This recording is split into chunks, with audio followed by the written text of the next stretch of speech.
An armed robbery took place in the early hours of Thursday morning at the residence of a local businessman in Kaspur, located in the Uttarbond constituency of Gachar district.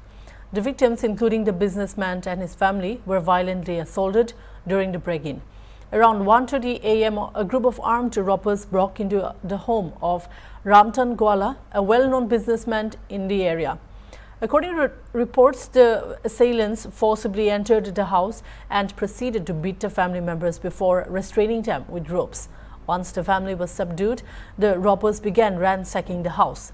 Sources say that the intruders targeted the cupboards where they discovered and looted approximately rupees 1 lakh in cash and gold jewellery worth several lakhs of rupees. The robbers left the scene with their haul, leaving the victims shaken but fortunately unharmed. রাত্রে 1:30টার সময় ৬-৭ জন মানুষ আইয়া ঢুকছে আমার ঘরে, ঢুকিয়া আমারে বান্ধিয়া দোকানের ৬০-৭০ হাজার টাকা ছিনতাই করিয়া নিচ্ছে। নিয়ে আমার দোকানে গেছে, দোকানের চাবি নিয়ে দোকান থেকেও আসছিল ৪-৫ হাজার টাকা গাড়ি, এটাও নিচে গিয়ে বাকি ঘরের জিনিসপত্র ছিনতাইয়া গেছে। মারছে নি? আমার মারছে, 2-3 ঘন্টা মারছে আর বাঁধিয়া রাখে দিচ্ছে। কয়জনটা বাঁধছে? আমার বাবারে বাঁধছে আর বাকি কেউ বাঁধছে। তারা হাতে কি আছিল?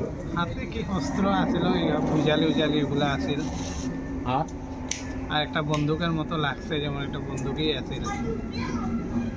আমি সঠিক আমার পুরাভাবে দেখতে চান না, একটু একটু যেমন দেখলাম। আমি দেখলেই চুপ বাঁধা আছিল আমার বহু সময়। তারপরে তো তারা বার হইয়া গেছে, যে দোকান থেকে দোকান খুলিয়া তোরা টাকা আছে চিপ বাড়ির আর 10 টাকা 20 টাকা তোরা আছে, এটা নিয়ে গেছে। তারা যে আপনারা লগে কথা কইছে, এটা কোন ভাষায় কথা কইছে? এটা তো হিন্দি, পিওরিটি হিন্দি কইছে না, এটা যেমন একটু ইয়ে টাইপ লাগে, যেমন ভাঙ্গা ভাঙ্গা